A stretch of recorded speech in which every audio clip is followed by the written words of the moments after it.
Despite the huge contribution of shipping to global trade, Nigeria plays marginally in the industry. It's on record that no fewer than 90% of shipping companies owned by Nigerians have either completely shut down their operations or barely struggling to survive. And the cost of shipping goods into Nigerian ports is among the highest in the world, with the figure for a Apapa port costing more than thrice of that of Tema, Ghana. This is according to new research by SBM Intelligence. Report which track shipments to 3 African ports came up with the average cost of shipping goods from the European Union as average cost of local transportation from the port to selected warehouses within Lagos metropolis rose more than 10 times than in both Durban, South Africa and Tema, Ghana, making Lagos an expensive place to do business with regards to shipping. So let's explore all this development now. Our guest, Geoffrey Chimeka Nwosu, is Executive Chairman, Africa Association of Professional Freight Forwarders of Nigeria, Tinkan Island Port Complex chapter. He joins us via the telephone now. Thank you, Mr. Nwosu, for your time on the program.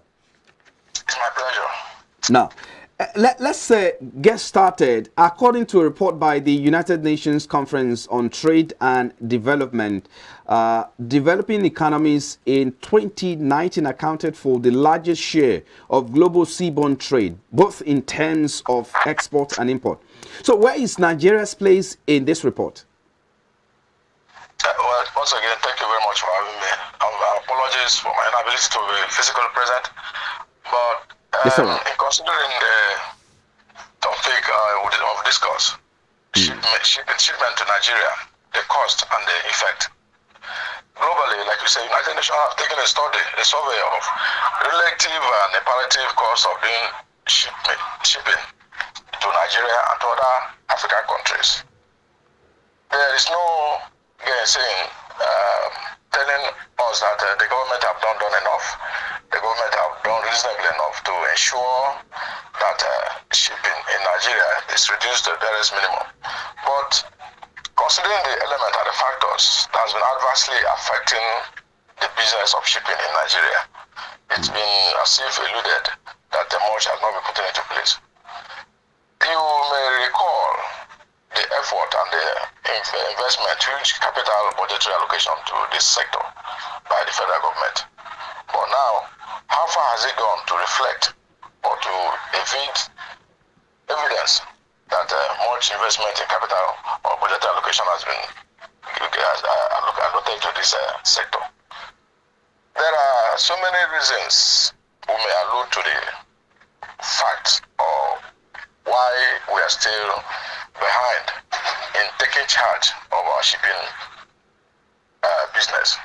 In Nigeria, the regulatory agencies and the operators have been running a parallel lines in trying to understand the modules and the individual respective roles to be played by each and every one of them. But let's, I mean, you talk about allocation for the sector, which is purely for developmental and infrastructure purposes. But the aspect I want us to focus, we come to that later, but the aspect I want us to focus right now is why the rising cost of shipping. Why is there an increase in the cost of shipping much more than other parts of the world? Especially if you compare what we have, the situation we have in Nigeria with that of South Africa and Ghana. The high cost, the reasons for the high cost is nothing than lack of regulation. When I mean lack of regulation, like we started Tema in Ghana, we started Durban in South Africa. Here in Nigeria, we are huge importing nations, and the volume of throughput of cargo that comes into this country is high. Nigeria is the largest market in the world. You can't take it away from us. But here, when shipment are done to Nigerian ports, especially Apapa port or Tinkan port or anywhere somewhere else in Port Harcourt, these vessels comes with volumes of imported cargoes, and then when they leave, they will give you reasons why they will not pick the empties back. The other reason you will also cite as what they say globally today, the shipping magnate say today, is that security reasons. They say Nigerian waters are not safe, that Nigerian environment is not safe, they tell you that the policies of the government is not safe, and they give complaints about the waiting time of vessels, the turnaround time of a vessel within Nigerian waters that is high. But we also have to note that some efforts have been put in by some organizations like the MCN, who have also strived a lot with collaboration with Port Authority and the relevant government agencies to ensure that the turnaround time for vessels are reduced. Our problems why our shipping cost is high is because we have more spaces to house or to warehouse empty containers. Mind you that this import comes in boxes in form of containerized cargoes, and when these containers comes here, they don't take them back as empties, and we have a problem of the holding bays by the shipping lines, by the operators of the terminals who have not actually prepared themselves for business. They didn't expect this boom in the shipping business as an import flows. The problems you can align to the reasons why we have high cost of activities there is because our port environment has not been fully automated as one port shop, but one port as globally expected today. And also, you don't take it away from the operators. Some of them are not well informed, they are not educated. We have people who are operating within this environment who don't even have the pre-knowledge of why they are here, what the business of shipping is all about, and port operations. We also have a problem of the operators of the haulage, that is truckers, who by all measures, all manner of trucks comes in here to do business without knowing the prerequisite, why they are here and what they should be doing. You don't leave out the port authorities who are the landlords of the port. Why 2006 when the port was concessioned and so many actors came into the industries, the operators, irrespective of where they are coming from, like in Appa Port, it's been segmented into separate individual operators occupying the Appa Port. Same goes to Tinkan Port, in Port Harcourt, the same thing. Right. Okay, let's talk more on the regulation issues that you talk about. I mean, what kind of regulations do you want to see in place that will impact on that sector such that we have, ease of doing business as regards shipping here? And should be in the forefront of initiating this regulation? There are already institutions. Government have accredited and given approval for institutions to regulate operations in the maritime sector as in the shipping business. For instance, the Nigerian Shippers Council has been authorized as economic regulators for the shipping operations in Nigeria. It behoves on although much effort has been put in place by the Shippers Council, by Nigerian Shippers Council, now presently under the leadership of Jime. Formerly Hassan Bello was there. Hassan Bello did reasonably well to bring standards to the operation of shipping in Nigeria.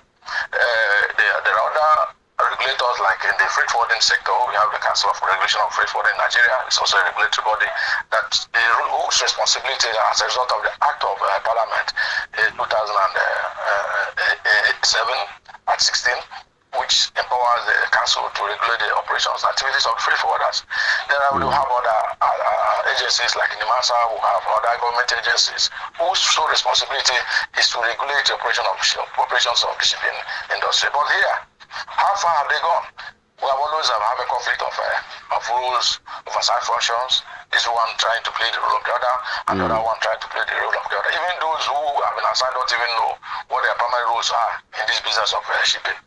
Our major problem here is to ensure, like Shippers Council, for instance, if Shippers Council, before now there were a lot of litigations against them where they cannot fight or challenge operations of terminal operators or shipping, destination shipping agents, like say Maersk Line, CMA, CGM, what they call TICT, and the other regulators here. The Shippers Council has over influence on them to ensure that they comply to the ethics and the standard of operation, the SOP. But here, if Shippers Council has really gotten it right, the issue of empty container returns and the taking back of empty containers back to destination or port of origin or the owners would have been an issue. It's about regulations. It's about let me come in quickly here. Let me understand you clearly. There seems to be a clash of interest between the association you represent, which is the Association of Freight Forwarders, and the Shippers Council. There seems to be a clash of interest here. Is that what you're saying? And if that is true, If that is true, what are you suggesting going forward to address, to harmonize, to bring a kind of synergy between these associations? Let me put it straight. It's not about association. It's about the regulatory agencies. It has nothing to do with the associations. I'm saying the regulatory agencies who have been empowered to regulate the shipping business in Nigeria have not really gotten it right, though despite all their efforts. I'm taking Shippers Council for instance. Shippers Council has been empowered, given the authority by the federal government, to regulate shipping operations in Nigeria. I said before now, it's been a problem, litigation after litigation, between Shippers Council and terminal operators and shipping companies. When Shippers Council go after them to demand that this or that be done in the appropriate way, they will take up to litigation telling you that you don't have to regulate them. I'm talking about the regulatory agencies. I mentioned Shippers Council, I mentioned the MASA, I mentioned the other government agencies who have been bestowed with the responsibility of ensuring that shipping business is run smoothly in Nigeria. Those are the areas I'm making references to. I didn't make reference to associations. Associations regulate members who operate. The way I said association, I talked about the Council for the Regulation of Freight Forwarding in Nigeria. That is the umbrella body that regulates our own operation as a freight forwarder. I'm liable under the regulation of Council for CRFFN to supervise the activities, the behavior, ensure the training and the training of operators in the industry.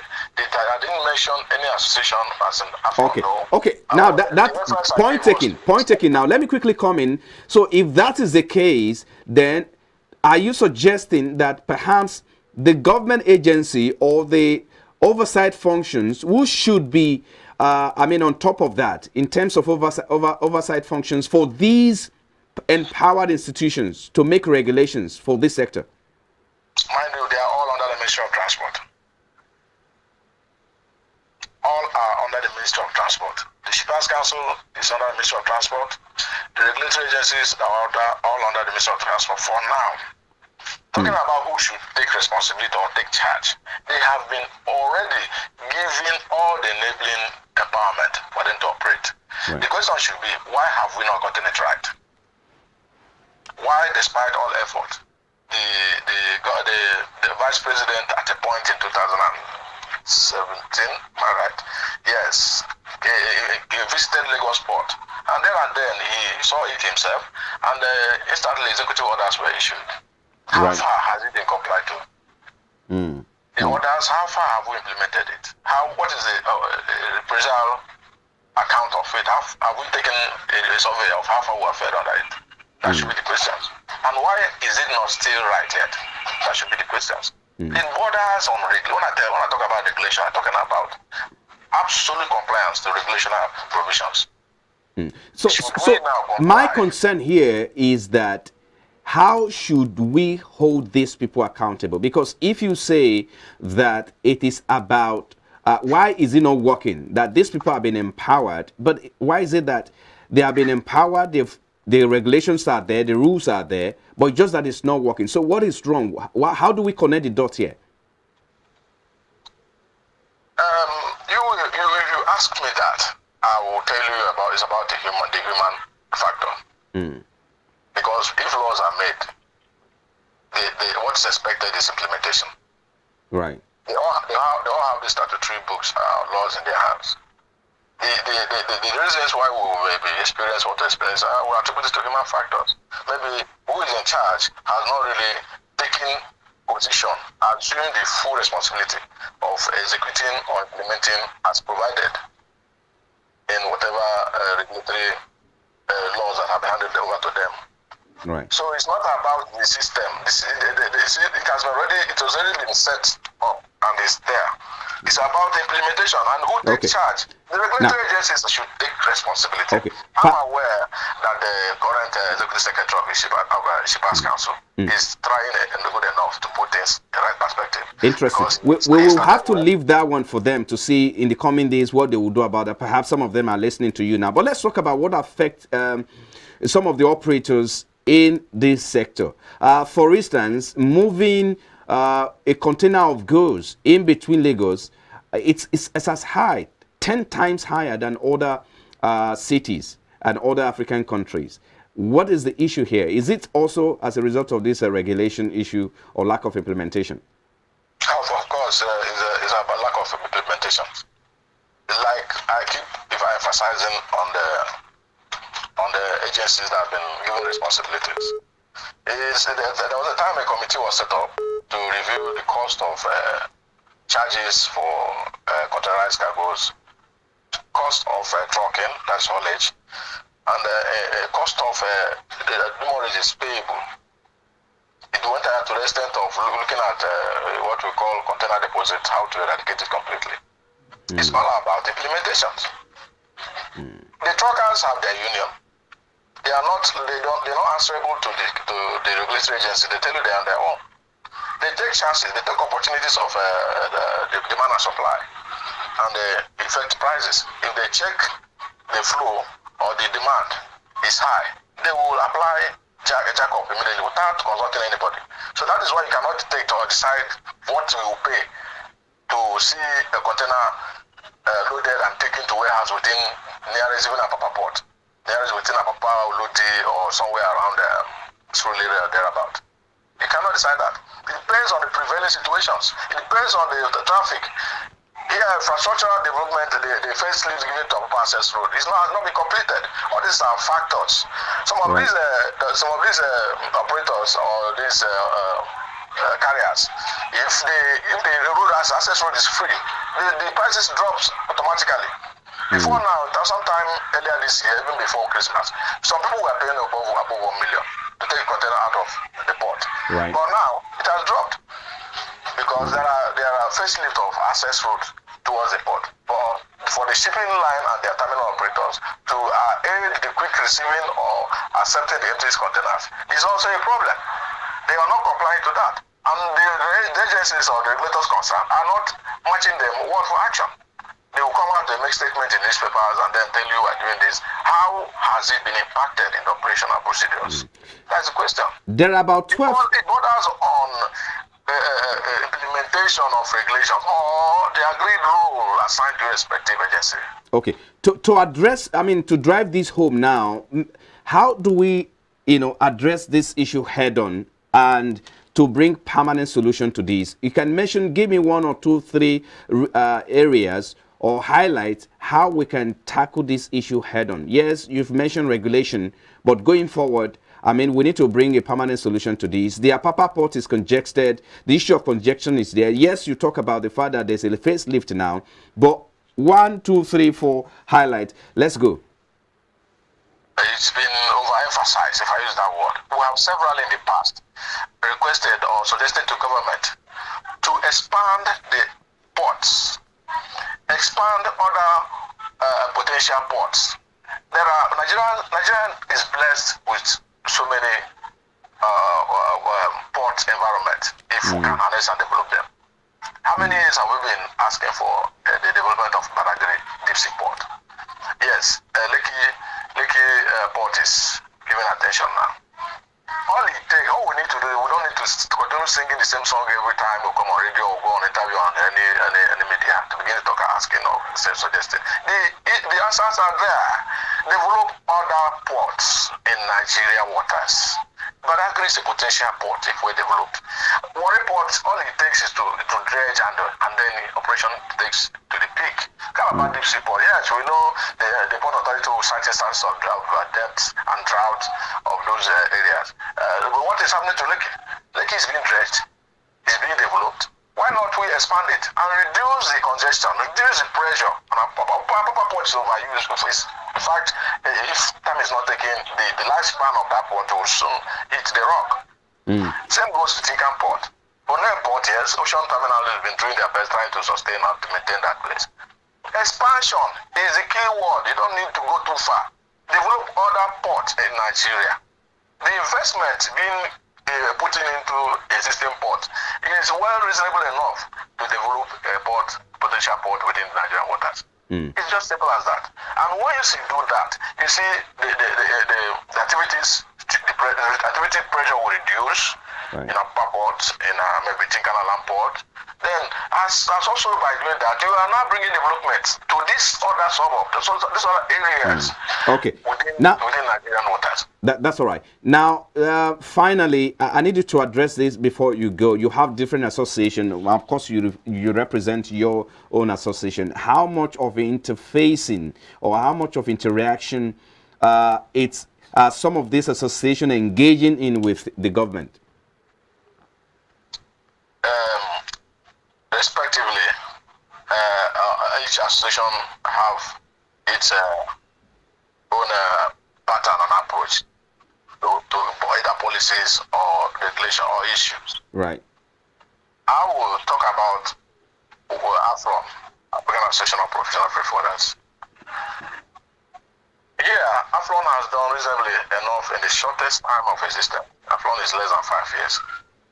But we have been able, in the area of input to policies, in the area of contributions to development of the port, as the local are saying now, we've done enough.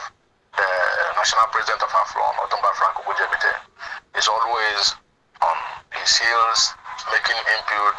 He visits the National Assembly to submit proposals, to submit position papers, and also interface with Port Authority, with shipping companies and other terminal operators. We have been doing that on our part, and we're also seeking synergy with other associations. Yes, we have multiple associations today, but what matters is what is your input, what are you contributing to the economy?